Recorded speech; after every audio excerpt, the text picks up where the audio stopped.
آدم علیہ السلام کے بعد 1000 سال تک توحید پر قائم رہنے کے بعد ان لوگوں میں بت پرستی اس طرح شروع ہوئی کہ ان برے لوگوں میں بعض نیک لوگ بھی تھے۔ یہ برے لوگ ان نیک لوگوں سے بہت محبت کرتے تھے اور ان سے تقرب حاصل کرتے تھے، ان کی شان میں بہت مبالغہ کرتے تھے، جیسا کہ آج کل بعض لوگ علماء اور صالحین کی مدح سرائی میں زمین و آسمان کے قلابے ملاتے ہیں۔ یہی چیز بعد میں شرک کا ذریعہ بنی۔ امام بخاری رحمت اللہ علیہ نے سورہ نوح آیت 23 میں اللہ کے فرمان اور انہوں نے کہا کہ ہرگز اپنے معبودوں کو نہ چھوڑنا اور نہ ود اور سوا اور یغوث اور یعوق اور نصر کو چھوڑنا کی تفسیر کرتے ہوئے ابن عباس رضی اللہ عنہما سے روایت کی ہے۔ وہ فرماتے ہیں کہ یہ نوح علیہ السلام کی قوم کے بعض نیک آدمیوں کے نام ہیں۔ جب وہ فوت ہو گئے تو شیطان نے ان کی قوم کے دل میں یہ بات ڈال دی کہ جہاں وہ حضرات بیٹھا کرتے تھے وہاں ان کے بت بنا کر رکھ دو اور ان کو وہی نام دو جو ان بزرگوں کے تھے۔ انہوں نے ایسا ہی کیا اور پتھر کے بت بنا کر ان کے نام ان بزرگوں والے رکھ دیے۔ اس وقت تو بتوں کی پوجا نہ ہوئی، لیکن جب یہ لوگ فوت ہو گئے اور علم مٹ گیا تب ان کی پوجا ہونے لگی۔ ابن عباس رضی اللہ عنہما فرماتے ہیں نوح علیہ السلام کی قوم کے یہی بت بعد میں عرب میں پوجے گئے اور اللہ تعالی کے فرمان کا یہی مطلب ہے، یعنی ان نیک بزرگوں کے بت بنا لیے گئے اور آہستہ آہستہ ان کی پوجا شروع کر دی گئی اور سب لوگوں نے ایک اللہ کی عبادت سے انکار کر دیا۔ نوح علیہ السلام اکیلے اس دنیا میں موحد اور توحید پرست باقی رہ گئے۔ نوح علیہ السلام کا نسب کچھ یوں ہے: نوح بن لامک بن متو شلح بن ادریس۔ اس طرح ادریس علیہ السلام ان کے پردادا ہوئے۔ اس وقت لوگوں کی عمریں بہت طویل ہوتی تھیں، اس لیے ہم کہہ سکتے ہیں کہ ادریس علیہ السلام کئی 100 سال زندہ رہے اور نوح علیہ السلام 1000 سال سے بھی زیادہ عرصہ زندہ رہے۔ عمریں لمبی ہونے کی وجہ سے ادریس علیہ السلام اور نوح علیہ السلام کے درمیان کافی مدت بنتی ہے، اور اسی مدت کے دوران کفر و شرک نے زور پکڑا اور بتوں کی عبادت شروع ہو گئی۔ تب اللہ تعالیٰ نے نوح علیہ السلام کو زمین میں مبعوث فرمایا۔ ابن عباس رضی اللہ عنہما سے روایت ہے کہ نبی صلی اللہ علیہ وسلم نے فرمایا آدم علیہ السلام اور نوح علیہ السلام کے درمیان 10 قرن تھے۔ ایک قرن 100 سال کا ہوتا ہے۔ آدم علیہ السلام کے 1000 سال بعد تک لوگ توحید پر قائم رہے، پھر آہستہ آہستہ شیطان نے انہیں شرک کے راستے پر ڈال دیا، شرک عام ہو گیا، ایک اللہ کی عبادت بالکل ختم ہو کر رہ گئی۔ تب اللہ نے نوح علیہ السلام کو مبعوث فرمایا، انہوں نے اللہ کی طرف دعوت دی، انہوں نے بہت مشقت اٹھائی، جیسا کہ سورہ نوح میں اللہ فرماتے ہیں اللہ تعالیٰ بخشش اور رحم کرنے والے کے نام سے شروع کرتا ہوں۔ یقیناً ہم نے نوح کو ان کی قوم کی طرف بھیجا کہ اپنی قوم کو ڈراؤ اور خبردار کر دو اس سے پہلے کہ ان کے پاس دردناک عذاب آ جائے۔ نوح نے کہا اے میری قوم، میں تمہیں صاف صاف ڈرانے والا ہوں کہ تم اللہ کی عبادت کرو اور اس سے ڈرا کرو اور میرا کہنا مانو، تو وہ تمہارے گناہ بخش دے گا اور تمہیں ایک وقت مقررہ تک چھوڑ دے گا۔ یقیناً اللہ کا وعدہ جب آ جاتا ہے تو موقوف نہیں ہوتا، کاش تمہیں سمجھ ہوتی۔ نوح علیہ السلام تبلیغ کے سلسلے میں سخت محنت کرتے، دن رات لوگوں کے گھروں اور ان کے اجتماعات میں جا جا کر انہیں دعوت دیتے۔ آپ انہیں اعلانیہ اور پوشیدہ طور پر دعوت دیتے، یہاں تک کہ دعوت دیتے دیتے انہیں 950 سال گزر گئے، لیکن سوائے چند لوگوں کے کوئی ایمان نہ لایا۔ تب انہوں نے اللہ سے دعا کی اے میرے اللہ، میں نے اپنی قوم کو دن رات تیری طرف بلایا، لیکن میرے بلانے سے یہ اور زیادہ بھاگنے لگے۔ انہوں نے اپنے کانوں میں انگلیاں ٹھونس لیں، اپنے اوپر کپڑے اوڑھ لیے اور کہنے لگے ہم تیری شکل دیکھنا نہیں چاہتے۔ میرے اللہ، یہ لوگ تیری باتیں سننا پسند نہیں کرتے۔ میں نے پھر بھی ان سے کہا اپنے مالک سے بخشش طلب کرو، وہ بڑا بخشنے والا ہے۔ اس وقت نوح علیہ السلام کی قوم میں ایک بادشاہ تھا، وہ بہت مغرور تھا۔ وہ قوم سے کہنے لگا نوح کی باتوں پر کان نہ دھرنا اور نہ اس سے بحث کرنا، یہ جو کرتا ہے اسے کرنے دو، تم اپنے بتوں کی پوجا پر ڈٹے رہو۔ چنانچہ لوگوں نے نوح علیہ السلام کی باتوں کی طرف سے کان بند کر لیے۔ اپنے بادشاہ کی بات پر عمل کرنے لگے۔ تب نوح علیہ السلام نے اللہ سے فریاد کی، اے پروردگار، یہ میرا کہنا نہیں مانتے، ان لوگوں کی سنتے ہیں جن کی اولاد اور مال نے انہیں فائدہ تو نہ دیا، الٹا نقصان پہنچایا، اور انہوں نے میرے ساتھ بڑا داؤ کیا، یعنی دوسروں کو میرے درپے کر دیا، خود بھی مجھے ستانے میں کوئی کسر نہ چھوڑی، اور آپس میں ایک دوسرے سے کہنے لگے اپنے دیوتاؤں کو نہ چھوڑنا، نہ ود اور نہ سوا اور نہ یغوث اور نہ یعوق اور نہ نصر کو چھوڑنا۔ ان لوگوں نے بہت سے لوگوں کو گمراہ کر ڈالا، اور پروردگار تو ایسا کر کہ یہ ظالم اور زیادہ گمراہ ہو۔ اس طرح نوح علیہ السلام نے 950 سال دن رات لوگوں کو اللہ کی طرف بلایا، لیکن اتنے طویل عرصہ میں صرف 80 کے قریب لوگ مسلمان ہوئے، اور ان ایمانداروں کی اکثریت فقراء، مساکین، ناتواں اور غلام قسم کے لوگوں پر مشتمل تھی، جن کی معاشرے میں کوئی حیثیت نہیں ہوتی۔ مشکل سے 10 ایماندار ایسے ہوں گے جو شرف و جاہ کے مالک ہوں گے۔ چنانچہ نوح علیہ السلام کے مغرور سرداروں نے جب اس صورتحال کو دیکھا تو اکٹھے ہو کر نوح علیہ السلام کے پاس آئے اور کہنے لگے، اے نوح، ہم چاہتے ہیں تیری باتیں سنیں اور لوگوں کو بھی تیری باتیں سننے کی ترغیب دیں اور سب تجھ پر ایمان لے آئیں، لیکن اس سے پہلے ہماری ایک شرط ہے، یہ کہ آپ کے حلقے میں جو یہ ذلیل اور حقیر لوگ آ گئے ہیں انہیں دھکے دے کر اپنے پاس سے نکال دے، اس لیے کہ ہم اپنی قوم کے سردار، چودھری اور مقام و مرتبے والے لوگ ہیں، اس لیے ہم ان فقیر لوگوں کے پاس نہیں بیٹھ سکتے، اگر آپ انہیں نکال دیتے ہیں تو ہم ایمان لے آئیں گے۔ اللہ تعالیٰ نے نوح علیہ السلام کی قوم کے ان سرداروں کی تردید سورہ ہود آیات 27 تا 31 میں کی ہے۔ اللہ تعالیٰ فرماتے ہیں، کافر سردار نوح سے کہنے لگے ہم تو یہی دیکھتے ہیں کہ تو ہماری طرح ایک آدمی ہے، اور یہ بھی دیکھتے ہیں کہ صرف ان لوگوں نے تیری پیروی کی ہے جو ہم میں رذیل ہیں، وہ بھی اوپر کی عقل سے، اور ہم تو تمہیں کسی بات میں اپنے سے زیادہ نہیں پاتے بلکہ تمہیں جھوٹا خیال کرتے ہیں۔ نوح نے کہا، اے سردارو، بتلاؤ تو صحیح، اگر میں اپنے رب کی طرف سے جو دلیل آئی ہے اس پر قائم ہوا اور اس نے اپنی مہربانی سے مجھے سرفراز کیا اور تم سے وہ چھپی رہی تو کیا زبردستی میں اسے تمہارے سر منڈ دوں گا، حالانکہ تم اس سے بیزار ہو۔ میری قوم والو، میں تم سے اس پر کوئی مال نہیں مانگتا، میرا ثواب تو صرف اللہ تعالیٰ کے ہاں ہے، نہ میں ایمانداروں کو اپنے پاس سے نکال سکتا ہوں، انہیں اپنے رب سے ملنا ہے، لیکن میں دیکھتا ہوں کہ تم لوگ جہالت کی بات کر رہے ہو۔ میری قوم کے لوگوں، اگر میں ان مومنوں کو اپنے پاس سے نکال دوں تو اللہ کے مقابلے میں میری مدد کون کر سکتا ہے؟ کیا تم کچھ بھی غور و فکر نہیں کرتے؟ میں تم سے یہ نہیں کہتا کہ میرے پاس اللہ کے خزانے ہیں اور میں غیب کا علم بھی نہیں رکھتا، نہ میں یہ کہتا ہوں کہ میں کوئی فرشتہ ہوں، نہ میرا یہ قول ہے کہ جن پر تمہاری نگاہیں ذلت سے پڑ رہی ہیں اللہ تعالیٰ انہیں کوئی نعمت دے گا ہی نہیں، ان کے دل میں جو ہے اللہ اسے بخوبی جانتا ہے، اگر میں ایسی بات کہوں تو یقیناً میرا شمار ظالموں میں سے ہوگا۔ اس پر نوح علیہ السلام کی قوم اور اکڑ گئی اور وہ کہنے لگے، اے نوح، بس بہت ہو گیا، تو نے ہمیں بہت ڈرا دھمکا دیا، اب اگر تو سچا ہے تو جس چیز کا وعدہ تو ہم سے کرتا تھا اس کو لے آ۔ نوح علیہ السلام نے ان کی بات سن کر کہا، عذاب لانا تو اللہ کا کام ہے، اللہ کو کوئی عاجز نہیں کر سکتا، اور جب اس کا عذاب آ جائے گا تو کوئی بھاگ نہیں سکے گا۔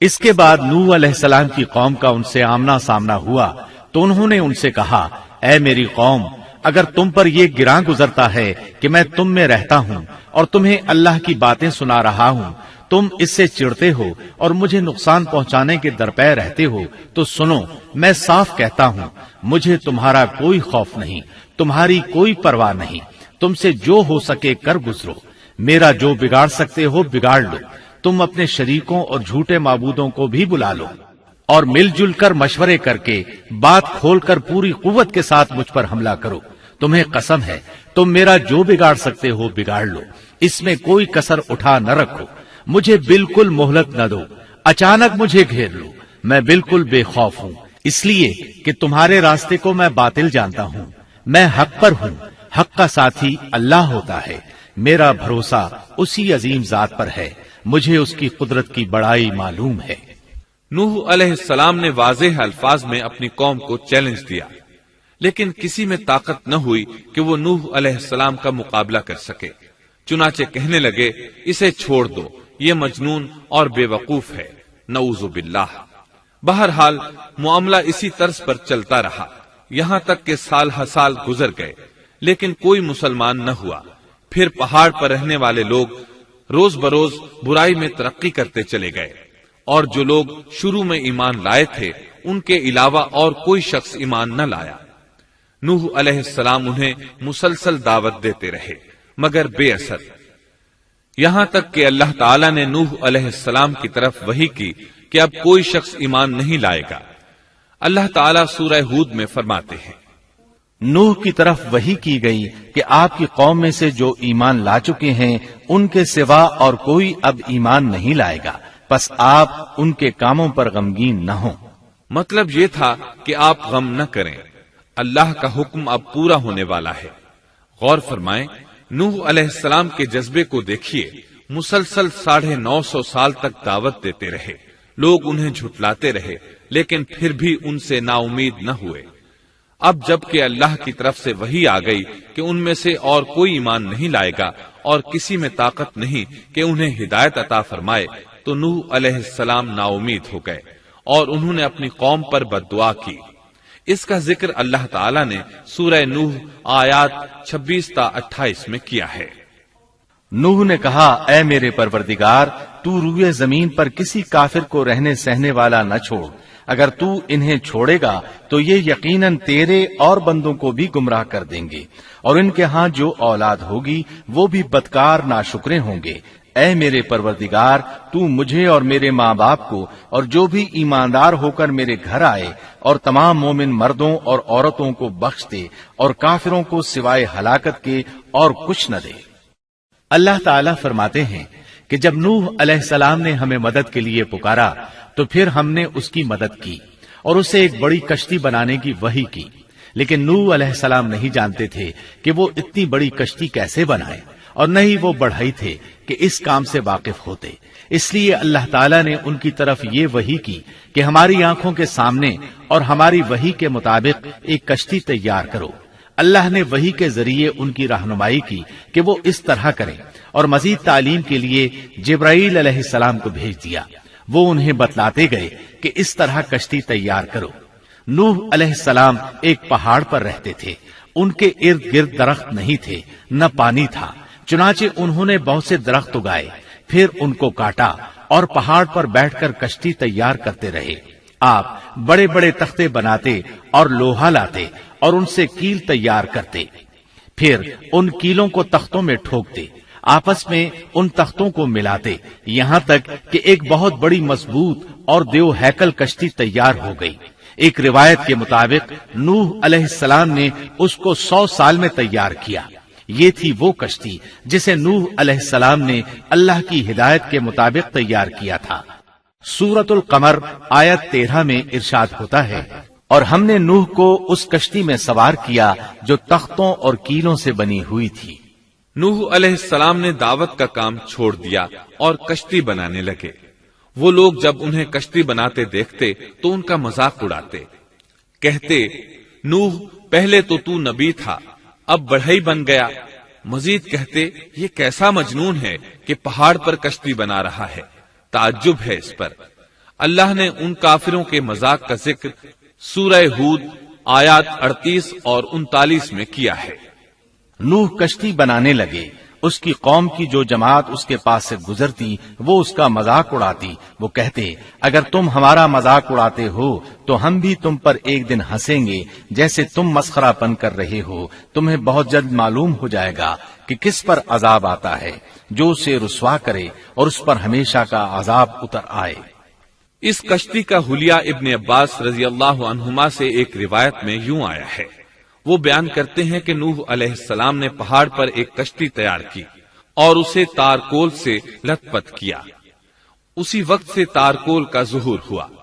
اس کشتی کا طول 300 گز، اونچائی 30 گز اور عرض 50 گز تھا۔ ایک اندازے کے مطابق اس کا طول 1 کلومیٹر سے زیادہ تھا اور اس کی بلندی اور گہرائی کے بارے میں کہا گیا ہے کہ 30 ہاتھ تھی، اور یہ کشتی عام کشتیوں کی طرح اوپر سے کھلی ہوئی نہیں تھی، بلکہ جس طرح اس کو نیچے سے بند کیا گیا تھا اسی طرح اوپر سے بھی بند کیا گیا تھا، تاکہ اوپر سے جو بارش برسے وہ انہیں نقصان نہ دے، اور جس طرح نیچے والے غرق ہونے سے محفوظ رہیں اسی طرح اوپر والے بھی محفوظ رہیں۔ گویا وہ ایک گیند کی مانند تھی۔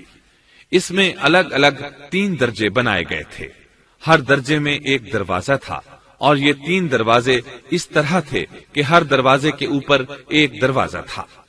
یہ اس کشتی کا حلیہ تھا جس کے راوی ابن عباس رضی اللہ عنہما ہے۔ یہ کشتی آج بھی موجود ہے۔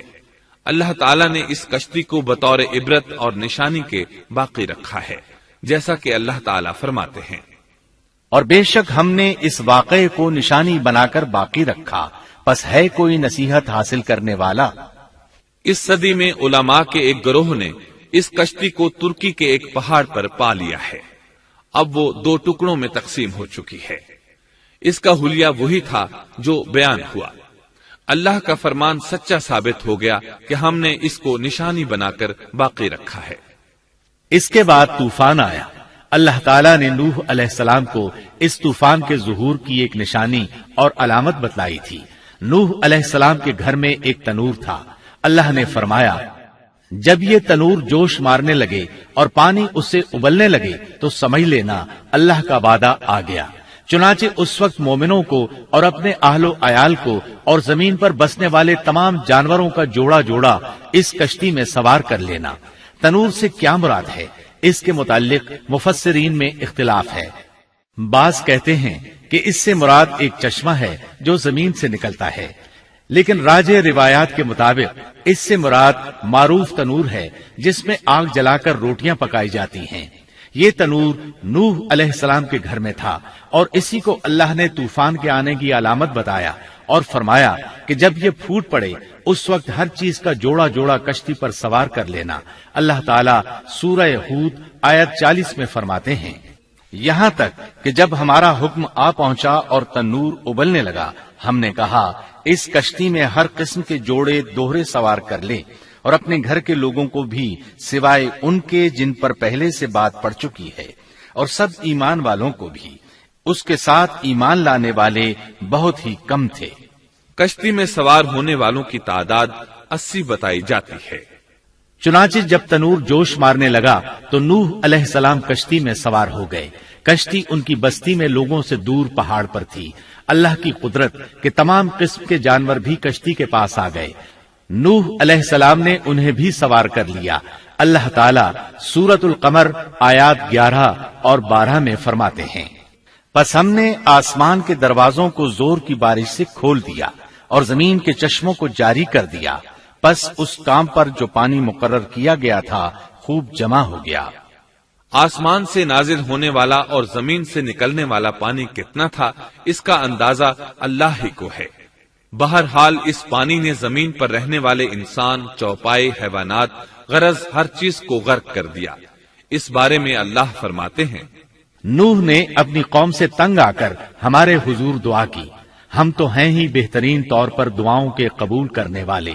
فوراً ان کی دعا قبول کر لی اور اس تکلیف اور ایذا سے انہیں بچا لیا جو انہیں کفار سے روزمرہ پہنچ رہی تھی، اور ان کی اولاد کو ہم نے باقی رہنے والی بنا دیا، یعنی انہی کی اولاد سے پھر سے دنیا آباد ہوئی، کیونکہ صرف وہی لوگ بچے تھے جو کشتی پر سوار تھے، اور ہم نے ان کا ذکر خیر پچھلوں میں باقی رکھا۔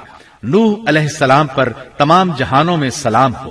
ہم نیکی کرنے والوں کو اسی طرح بدلے دیتے ہیں، وہ ہمارے ایماندار بندوں میں سے تھا، پھر ہم نے باقی سب کو غرق کر دیا۔ اللہ مزید فرماتے ہیں، جب پانی میں طغیانی آ گئی تو اس وقت ہم نے تمہیں کشتی میں چڑھا لیا تاکہ اس کو تمہارے لیے نصیحت اور یادگار بنا دیں، تاکہ یاد رکھنے والے کان اس کو یاد رکھیں۔ یعنی پانی اتنا زیادہ ہو گیا کہ اس سے تمام شہر، بستیاں، انسان اور جانور غرق ہو گئے، یہاں تک کہ پانی بلند پہاڑوں سے بھی اونچا ہو گیا اور اتنے بلند پانی پر یہ کشتی نوح علیہ السلام اور ان کے ساتھیوں کو اپنے دامن میں سمیٹے اللہ کے حکم سے اور اس کی حفاظت میں پہاڑ کی طرح رواں دواں تھی، ورنہ اتنے طوفانی پانی میں کشتی کی حیثیت ہی کیا ہوتی ہے۔ نوح علیہ السلام کشتی میں سوار ہوئے اور انہوں نے اپنے ساتھیوں کو حکم دیا کہ وہ یہ دعا پڑھیں، اللہ ہی کے نام سے اس کشتی کا چلنا اور ٹھہرنا ہے، یقیناً میرا پالنے والا بڑی بخشش اور رحم والا ہے۔ یہی اللہ کا حکم آپ کو تھا کہ جب تم اور تمہارے ساتھی ٹھیک طرح بیٹھ جاؤ تو کہنا، سب تعریف اللہ ہی کے لیے ہے جس نے ہمیں ظالم لوگوں سے نجات عطا فرمائی، اور کہنا کہ اے میرے رب مجھے بابرکت اتارنا اور تو ہی بہتر اتارنے والا ہے۔ اللہ تعالیٰ نوح علیہ السلام کو نصیحت کر رہے ہیں کہ اللہ آپ کو اور آپ کے اہل کو نجات عطا فرمائیں گے۔ کشتی میں نوح علیہ السلام کے کافر بیٹے کے علاوہ تمام گھر والے سوار تھے۔ آپ کے کافر بیٹے کا نام کنعان تھا، وہ ایک طرف کھڑا تھا۔ نوح علیہ السلام نے اسے پکارا، میرے بیٹے اس کشتی میں آ جا اور کافروں کا ساتھی نہ بن، لیکن اس بدبخت نے کہا، میں ابھی کسی پہاڑ کی چوٹی پر پناہ لے لوں گا جو مجھے اس پانی سے بچائے گی۔ نوح علیہ السلام نے کہا، آج اللہ کے حکم سے کوئی بچانے والا نہیں مگر وہی جس پر اللہ رحم کرے۔ باپ اور بیٹے کے درمیان یہ گفتگو جاری تھی کہ ایک طوفانی موج نے اسے اپنی زد میں لے لیا اور اسے غرق کر دیا۔ نوح علیہ السلام سے اللہ نے وعدہ کر رکھا تھا کہ اللہ تعالیٰ اس کے اہل کو نجات عطا فرمائے گا۔ چنانچہ جب آپ کی آنکھوں کے سامنے آپ کا بیٹا غرق ہو گیا تو وہ پکار اٹھے، اے اللہ، میرا بیٹا میرے گھر والوں میں سے تھا اور تو نے مجھ سے وعدہ کیا تھا کہ میرے گھر والوں کو نجات عطا فرمائے گا، اور تو تمام حاکموں سے بہتر حاکم ہے، لہذا ناممکن ہے کہ تیرا وعدہ پورا نہ ہو۔ واضح ہو کہ نوح علیہ السلام کا اپنے بیٹے کے بارے میں بات کرنا بطور استفسار تھا، بطور بحث نہیں تھا۔ آپ وضاحت چاہتے تھے۔ اللہ تعالیٰ نے فرمایا، اے نوح، وہ تیرے اہل سے نہیں تھا کیونکہ وہ کافر تھا۔ کفر نسب کو ختم کر دیتا ہے۔ ایک مومن کا دوسرے مومن سے تعلق ایک مسلمان بھائی کے کافر بھائی سے تعلق سے زیادہ بڑا ہے، اور حقیقی اخوت وہ ہے جس کی بنیاد ایمان پر ہو۔ کفر تو نسبی تعلق کو کاٹ دیتا ہے، اس لیے اللہ نے یہ نہیں فرمایا کہ وہ کافر ہے، بلکہ یہ فرمایا کہ وہ تیرے اہل سے نہیں ہے۔ ہمارے لیے بھی یہی حکم ہے، کسی مومن کا کافر کے ساتھ رشتہ نہیں ہو سکتا۔ اس کے ساتھ اللہ نے نوح علیہ السلام کو نصیحت فرمائی کہ آپ ہرگز وہ چیز نہ مانگیں جس کا آپ کو مطلقاً علم ہی نہ ہو، اور ہم آپ کو نصیحت کرتے ہیں کہ جاہلوں میں اپنا شمار کرانے سے باز رہیں۔ جب نوح علیہ السلام یہ بات جان گئے کہ ان کا سوال واقعے کے مطابق نہیں تھا تو فوراً اس سے رجوع کر لیا اور اللہ تعالیٰ سے اس کی رحمت اور مغفرت کے طالب ہوئے۔ اس موقع پر انہوں نے دعا کی۔ نوح علیہ السلام نے کہا، اے میرے پروردگار، میں تیری ہی پناہ چاہتا ہوں اس بات سے کہ تجھ سے وہ مانگوں جس کا مجھے علم ہی نہ ہو۔ اگر تو مجھے نہ بخشے گا اور تو مجھ پر رحم نہیں کرے گا تو میں خرابی والوں میں ہو جاؤں گا۔ یہ دعا انہوں نے مانگی۔ اپنے بیٹے کے متعلق سوال کے علاوہ نوح علیہ السلام نے اللہ تعالیٰ کی کوئی نافرمانی نہیں کی اور نہ اپنے نفس پر کسی نافرمانی کو شمار کیا۔ کشتی نوح علیہ السلام اور ان کے ساتھیوں کو لیے پانی کی موجوں پر بلند ہو رہی تھی، اور زمین پر موجود ہر چیز، انسان، حیوانات، چوپائے، پرندے غرق ہو چکے تھے۔ ان میں کوئی بھی باقی نہیں بچا تھا۔ اگر کوئی زندہ بچا تھا تو کشتی والے۔ ابن عباس رضی اللہ عنہما سے روایت ہے کہ نوح علیہ السلام اور ان کے ساتھی 6 ماہ کشتی میں رہے، اور بعض روایات میں یہ بھی ہے کہ وہ محرم کی 10 تاریخ کو کشتی سے نیچے اترے۔ آخر اللہ کے حکم سے طوفان رک گیا۔ اللہ نے زمین کو حکم دیا کہ وہ تمام پانی کو نگل جائے۔ زمین نے سارا پانی نگل لیا، زمین خشک ہو گئی۔ اللہ تعالیٰ سورہ ہود آیت 44 میں فرماتے ہیں، اور فرما دیا گیا کہ اے زمین اپنے پانی کو نگل جا، اور اے آسمان بس کر تھم جا۔ اسی وقت پانی سکھا دیا گیا اور کام پورا کر دیا گیا، اور کشتی جودی نامی پہاڑ پر جا ٹھہری، اور فرما دیا گیا کہ ظالم لوگ اللہ کی رحمت سے دور ہیں۔ کشتی جودی پہاڑ پر جا کر ٹھہر گئی۔ اب انہیں حکم ہوا کہ سلامتی کے ساتھ کشتی سے اتر آئیں۔ آپ پر بھی برکت نازل ہوگی اور ان قوموں پر بھی جو آئندہ آپ کی نسل سے پیدا ہوں گی، اور آپ کی نسل میں سے کچھ لوگ ایسے بھی ہوں گے جنہیں ہم فائدہ تو ضرور پہنچائیں گے، پھر انہیں ہماری طرف سے دردناک عذاب پہنچے گا۔ بہت سی روایات میں یہ بات مذکور ہے کہ نوح علیہ السلام ایک لمبی مدت یعنی 6 ماہ کشتی میں طوفان تھم جانے کا انتظار کرتے رہے۔ آپ نے طوفان کے حالات معلوم کرنے کے لیے ایک کبوتر بھیجا جو واپس آ گیا۔ اسے پاؤں رکھنے کو جگہ نہ ملی۔ اسے دوبارہ بھیجا گیا تو وہ پھر واپس آ گیا۔ چند دن بعد اسے پھر بھیجا گیا تو وہ اپنی چونچ میں زیتون کی ایک ٹہنی لیے ہوئے تھا۔ اس سے نوح علیہ السلام نے معلوم کر لیا کہ پانی زمین سے کچھ ہی اونچا رہ گیا ہے اور درخت وغیرہ اگ چکے ہیں۔ کچھ دن بعد اسے پھر بھیجا گیا۔